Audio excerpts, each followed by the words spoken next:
말씀은 구약성경 호세아 1장 1절에서 11절까지 함께 보도록 하겠습니다. 구약성경 1257면에 있습니다. 구약 호세아 1장 1절에서 11절까지 한 절씩 교독하시겠습니다. 제가 먼저 1절을 읽겠습니다. 우시야와 요담과 아하스와 히스기야가 이어 유다 왕이 된 시대, 곧 요아스의 아들 여로보암이 이스라엘 왕이 된 시대에 브에리의 아들 호세아에게 임한 여호와의 말씀이라.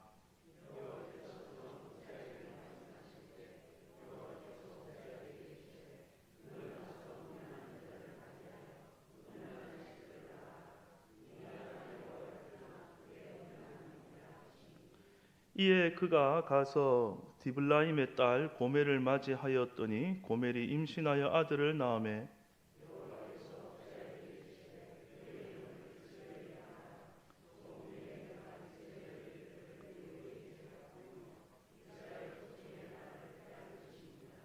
그날에 내가 이스라엘 골짜기에서 이스라엘의 활을 꺾으리라 하시니라.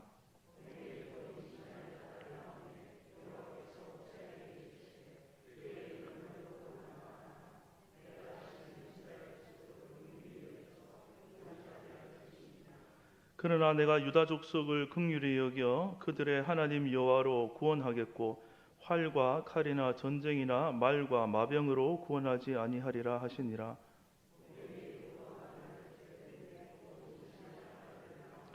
여호와께서 이르시되 그의 이름을 로암미라 하라. 너희는 내 백성이 아니요 나는 너희 하나님이 되지 아니할 것임이니라.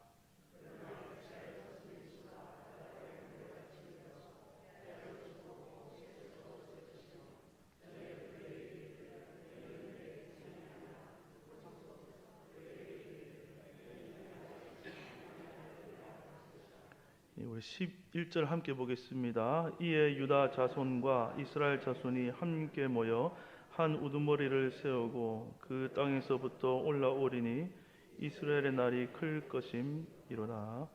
아멘. 네, 우리 히브리서 말씀을 제가 오후 시간에 전했는데 지난 시간으로 끝이 났고 오늘부터는 호세아 말씀을 우리 함께 살펴보도록 하겠습니다. 이 호세아라는 이름의 뜻은 오늘은 이제 호세아 첫 시간이라서 조금 전반적인 설명 위주로 좀 말씀을 전가하겠습니다. 호세아라는 이름의 뜻은 여호와께서 구원하신다라는 뜻이 있고 짧게 하면 구원자라는 뜻이 있습니다.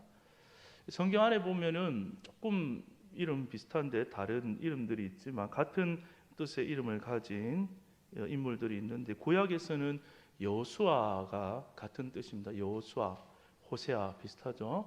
그래서 구원자라는 뜻이 있고 신약에 예수님의 이름이 바로 여호와는 구원하신다, 구원자라는 그런 동일한 뜻이 있습니다.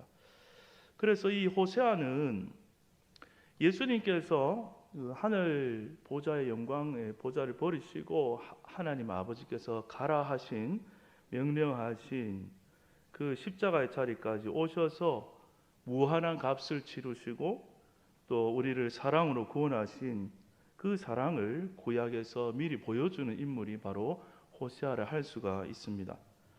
이 호세아 선지자는 남북이 갈려져 있을 때에 북이스라엘에서 활동한 선지자입니다.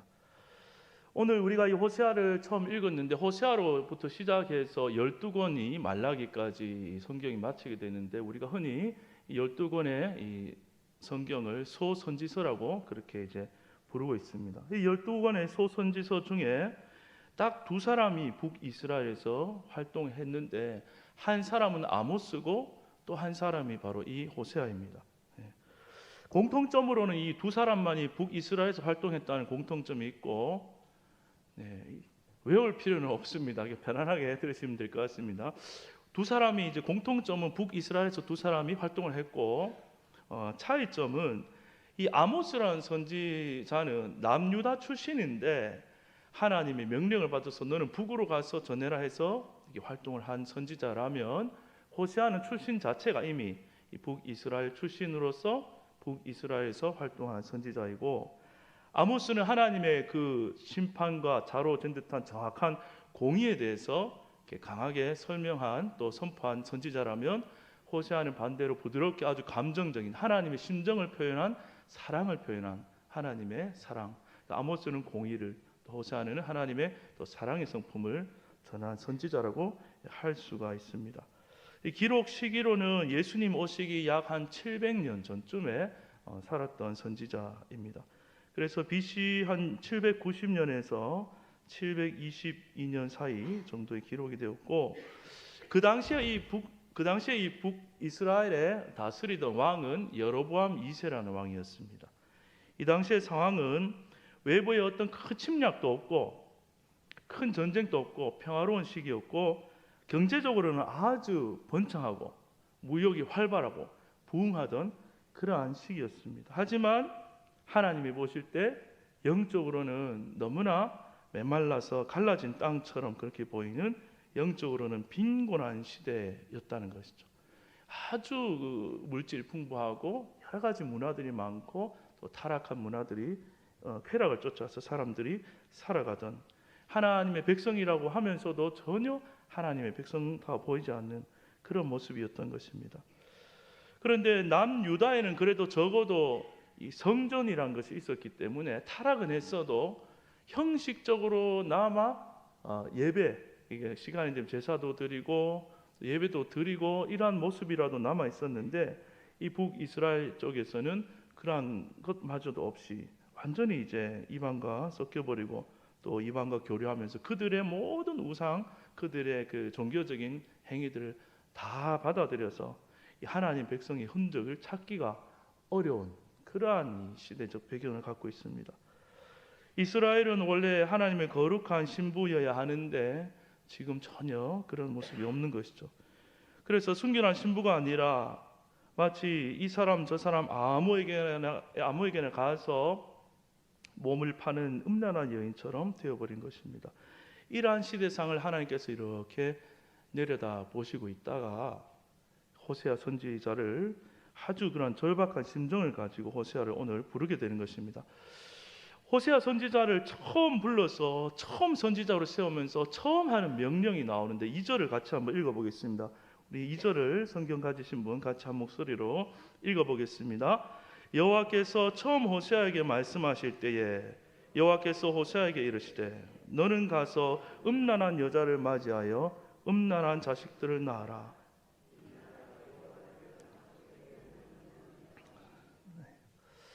하나님 또 한 번에 이런 결정을 하지는 않았을 거라고 저는 그렇게 생각이 되어집니다. 어떤 학자들은 이 호세아의 에게 한 명령 이런 것은 비유적인 것이다라고 일부 학자들은 얘기하는데, 대부분 학자들은 그렇지 않고 이거는 실제의 일이라고 그렇게 말하고 있습니다. 하나님 또 이런 결정이 아주 쉽지 않았겠죠. 호세아도 그 나름 부모님을 통해 태어난 남의 귀한 자식일 텐데, 더군다나 거룩한 선지자입니다. 오늘날로 치면은 전도사님, 목회자 정도 되겠죠.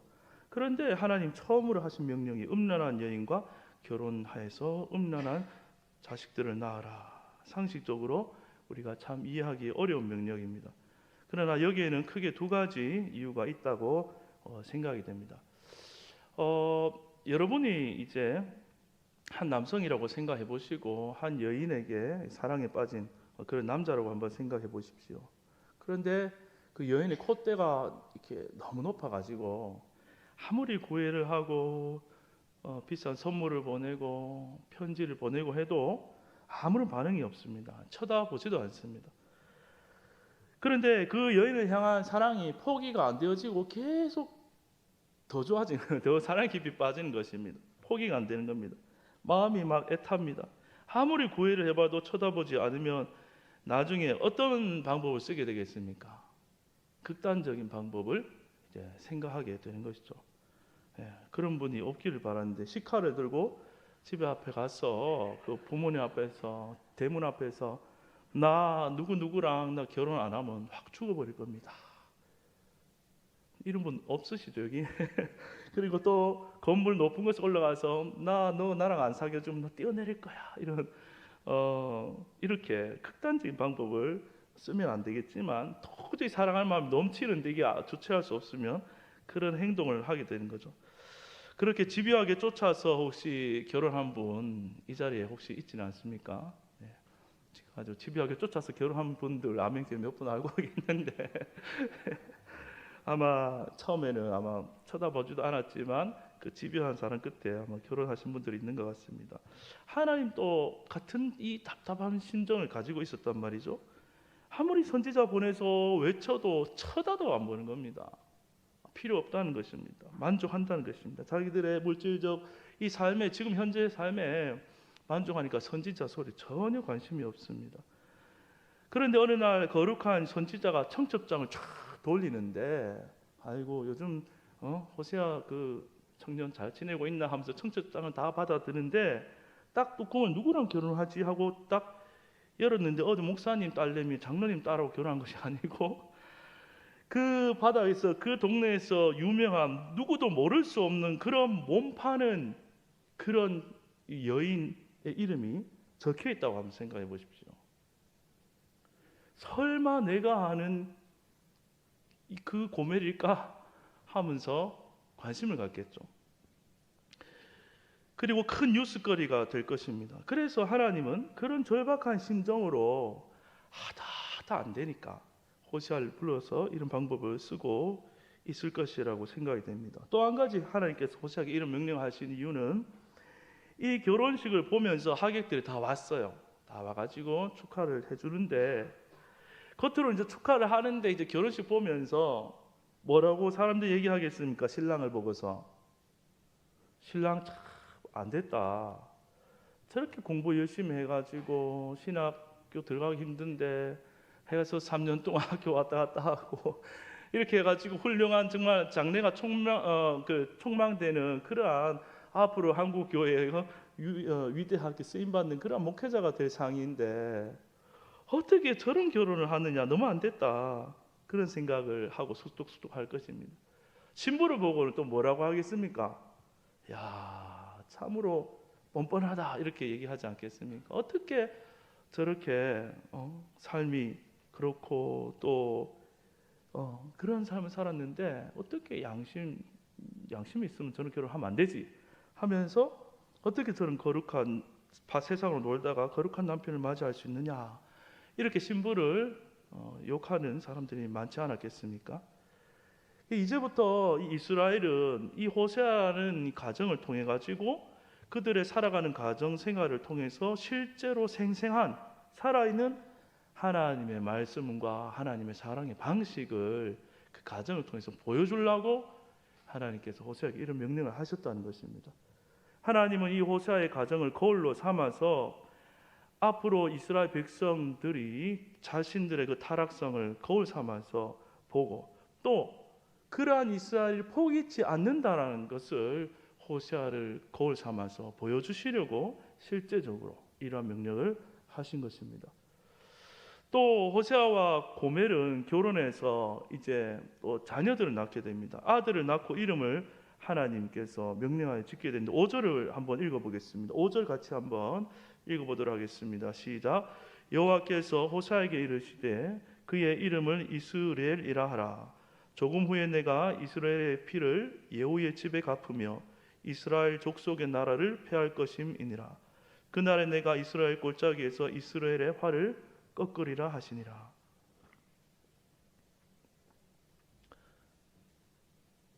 네, 4절의 말씀인데 제가 5절을 했습니다. 네, 4절을 보시면 되겠습니다.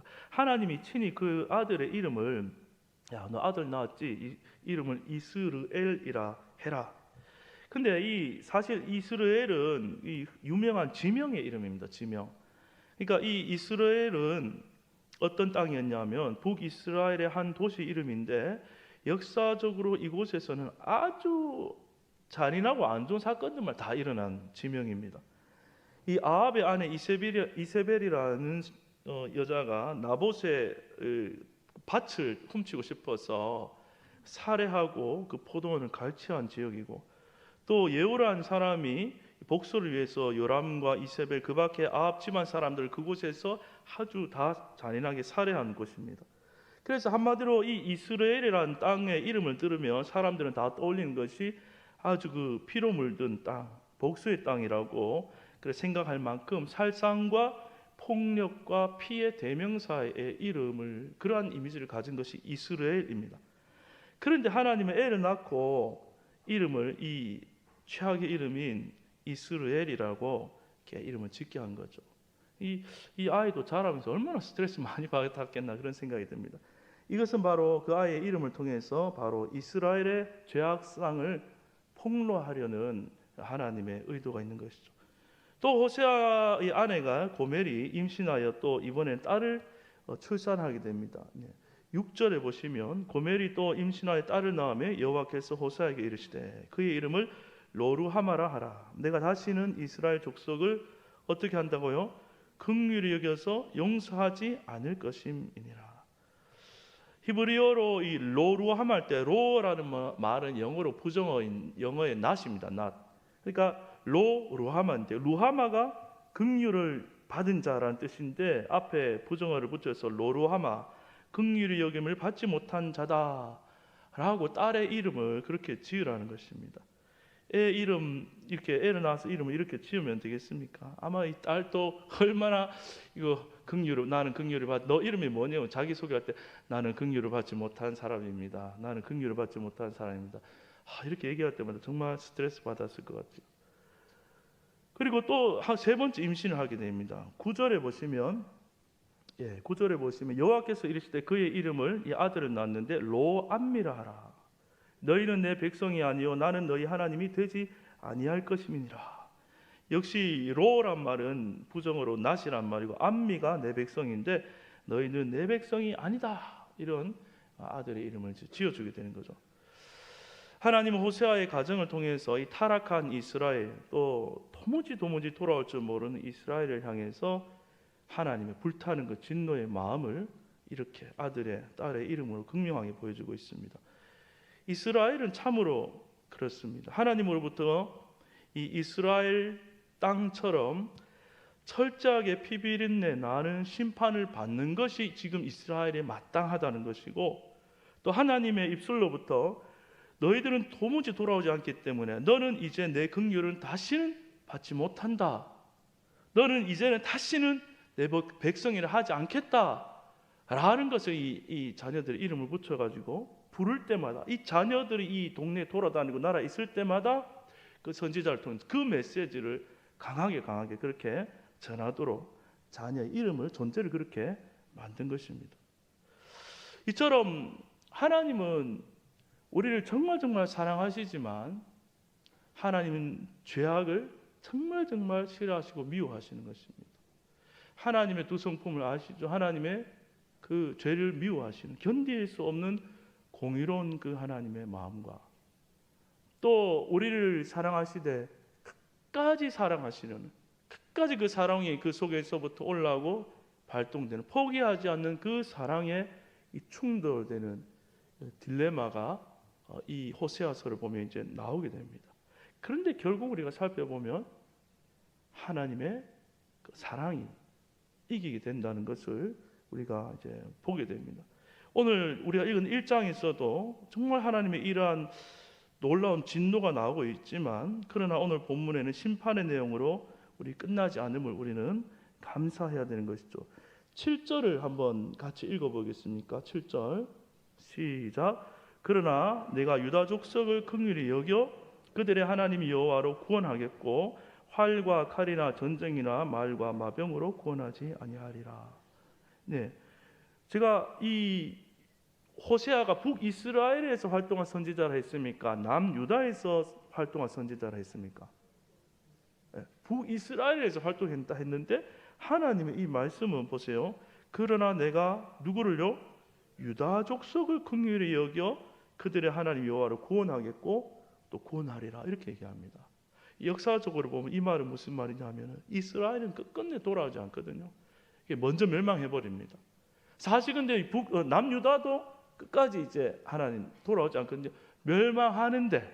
멸망하지만 하나님이 이 유다 족속을 지금 어떻게 여겼다고요? 긍휼히 여겼다 할 말. 이 말은 포로로 다 잡혀갔지만 그 마지막 씨를 남겨둬서 살려두셔서 돌아오게 하셔서 예수 그리스도가 이 땅에 오기까지 그렇게 하셔서 결국에는 긍휼로 구원하신다라는 것이 이렇게 보여져 있고, 오늘 이 본문에서는 북이스라엘 향해서 너희들 돌아와야 된다고 북이스라엘의 그 죄악상을 이렇게 심판하려고 이렇게 도전하고 있는 그런 말씀이라 할 수 있죠.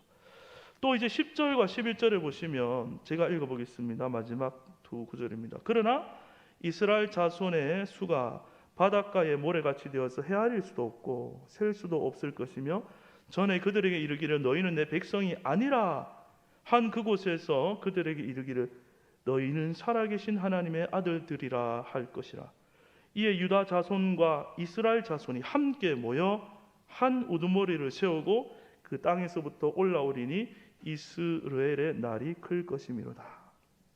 이것은 먼 훗날을 내다보며 예수 그리스도를 통하여서 이스라엘 전체를 구원하시고, 여기서 한 우두머리는 누구겠습니까? 만왕의 왕이신 예수 그리스도를 통하여 하실 일을 이 호세아의 입을 통해서 보여주고 있다는 것이죠. 그리고 그 피비린낸 나는 이스라엘 땅 가운데서 하나님 회복해 하시고 영광 받으신다. 그러니까 사실 이 호세아가 이 말씀, 이 회복의 말씀 전할 때는 회복받을 만한 자격의 것들이 아무것도 없는 상황입니다. 하나님 아버지 화가 났어요. 분노 중에 있는데도 그런 거 있잖아요. 자식에 대해서 너무 열받아가지고 분노 중에 있는데도 결국 그 안에는 내가 너를 사랑하고 너를 좀 바르게 세우고 싶고 너를 축복하고 싶고 너를 살리고 싶다는 게 들어있잖아요. 그러니까 아무리 하나님 화가 나셔도 선지자들을 보면 막 진노를 쏟아냅니다. 근데 중간중간에 보면 불쑥불쑥 왜 이렇게 화내시는데 왜 갑자기 회복의 말씀들이 나오지? 그런데 하나님이 정말 하고 싶은 마지막 본심은 나 너를 살리고 싶다. 너를 사랑한다. 나 결국 회복시켰거든. 근데 지금 말을 안 들으니까 이런 것이 하나님의 심정, 이 호세아서를 읽으면서 이 심정 우리가 볼 수 있게 되는 것이죠. 우리가 앞으로 이제 호세아를 함께 살펴볼 텐데 우리가 호세아를 읽을 때요 내 마음에 아무 감동이 없다면 이미 우리의 심령이 이 호세아 시대의 이스라엘 백성과 똑같다라는 것을 한번 생각해 봐야 됩니다. 즉 이 말을 다른 말로 바꿔보면 우리 호세아서를 읽을 때 내가 고멜임을 눈치채지 못한다는 것이죠. 내가 고멜이라는 것을 알지 못하고 지금 살아가고 있다는 것입니다.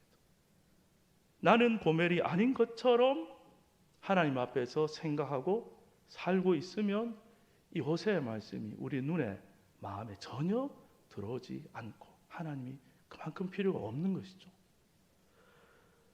그러나 여러분 하나님께서 오늘날 이 말씀을 기록해서 호세아의 말씀을 지금 이 시간 나에게 들려주시는 이유가 있다면 무엇이겠습니까?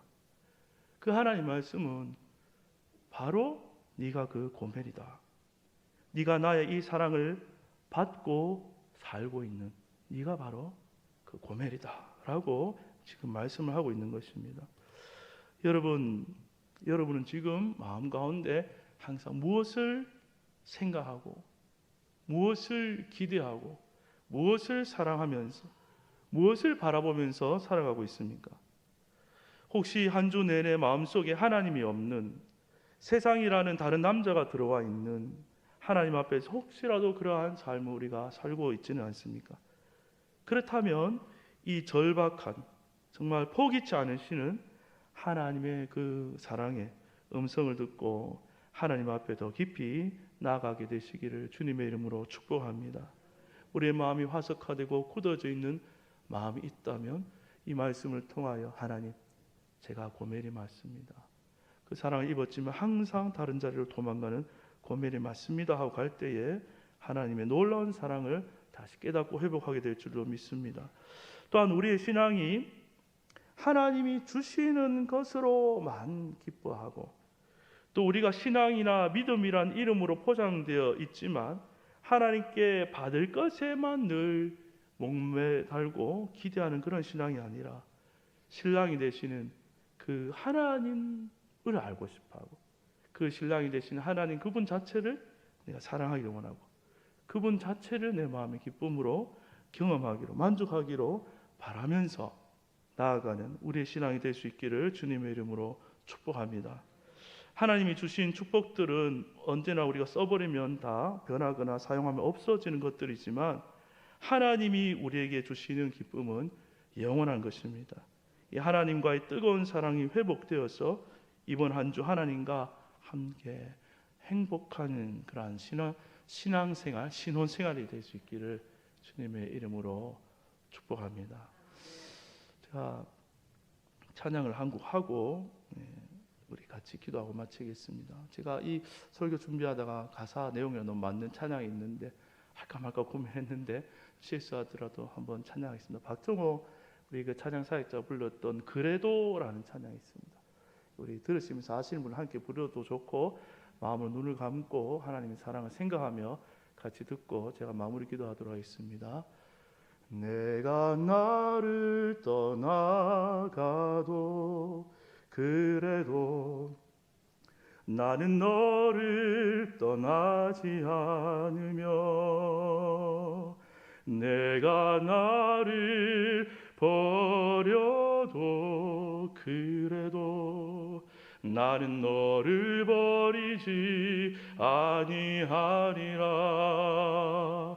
내가 나를 사랑하지 않아도 그래도 나는 너를 사랑하며 내가 지은 죄 많으나 그래도 나는 너를 용서하리라. 내가 천하고 미련하나 그래도 나는 너를 받으리라. 내가 천하고 미련하나 나는 너를 받으리라. 내가 천하고 미련하나 그래도 나는 너를 받으리라. 내가 천하고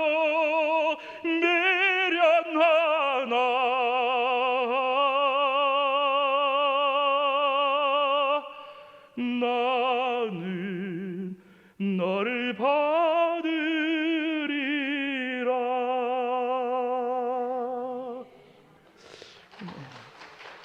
제가 박수 받으려고 찬양 부른 게 아니고 눈을 감고 우리 호세아 말씀을 마음에 새기면서 같이 한번 잠깐 기도하면 좋겠습니다. 하나님, 주님을 뜨겁게 사랑하는 그 마음 없이 신앙생활 한지 하나님 제가 솔직히 오래됐습니다. 하나님 이 내 딱딱한 마음을 주님 녹여주시고 하나님의 은혜 받지 못하고 따뜻한 마음을 느끼지 못하고 사랑을 마음으로 느끼지 못한 신앙의 자리에 있다면 내가 고매리 말게 하여 주시고 이 놀라운 사랑을 내가 받고 살구나. 내가 바다 끝으로 도망갈지라도 주님이 찾아오시고 값을 치르시고 나를 집으로 다시 데려가시는구나. 그 사랑은 내가 받고 있음을 깨닫게 하여 주옵소서. 우리 같이 한번 자유롭게 잠시 기도하고 제가 마무리 기도하겠습니다. 함께 기도하겠습니다. 하나님 아버지 감사합니다. 오늘도 주님 앞에 말씀 앞에 나왔습니다. 하나님 아버지 너무나 우리 좋으신 하나님 아버지를 우리 모두가 더 깊이 알기를 원하고 만나기를 원하고 머리로 하는 하나님이 아니라 내 심령 가운데서 정말 아버지 하나님 나를 살리시기 위해서 아버지 하나님 십자가에서 모든 값을 치르시고 아무런 자격도 조건도 되지 않는 오히려 하나님의 그 사랑에 배은망덕한 죄악 가운데 있을 수밖에 없는 늘 마음이 세상을 더 사랑하고 돈을 더 사랑하고 나의 안전과 안위를 더 생각하며 하나님보다는 난 정말 내 것 내 가족 내 인생만을 아버지 하나님 더 실제적으로 사랑하면서 하나님 사랑한다고 말했다면 주여 그러한 거짓된 우리 입술과 모습들을 하나님께 말씀을 통해 거기서만 깨닫게 하여 주시고, 하나님 내 생명보다도 하나님 더 사랑합니다. 내가 가진 모든 물질보다도 하나님 더 사랑합니다. 나 자신보다도 하나님 더 사랑합니다. 나를 사랑하신 참 신랑 되신 그 주님의 사랑 깨닫고 이전에 하나님의 거룩한 신부로 하나님의 말씀대로 하나님 곁에서 살기를 원합니다. 하나님 그 사랑을 오늘 또 나를 안아주시고 하나님 은혜 주시고 그 사랑으로 거룩해 하여 주셔서 하나님의 신부답게 살 수 있도록 주님 신랑 되신 주님께서 나와 함께하여 주시고 인도하여 주시옵소서. 예, 기도하겠습니다. 하나님 오늘 또 정말 우리를 사랑하시는 줄로 믿습니다. 하나님, 우리는 이 타락한 이스라엘 백성들을 보면서 나는 아니다 라고 생각하기 쉽고, 또 나는 저렇게 더러운 여자 고멜이 아니다 라고 또 생각하기도 쉽습니다. 그러나 하나님 아버지, 우리가 정직하게 주님 앞에 나아갑니다.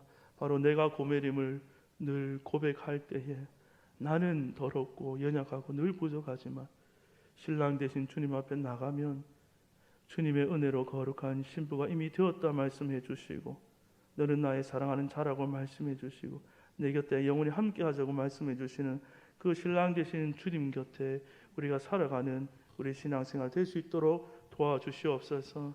하나님, 우리가 처음 구원받았던 놀라운 그 사랑과 구원의 은혜의 감격을 잊고 살고 있다면 하나님 아버지, 우리가 받은 축복 가운데 우리가 안주하지 않게 하여 주시고 오직 우리 하나님만을 사랑하는 우리 신앙 되도록 역사하여 주옵소서.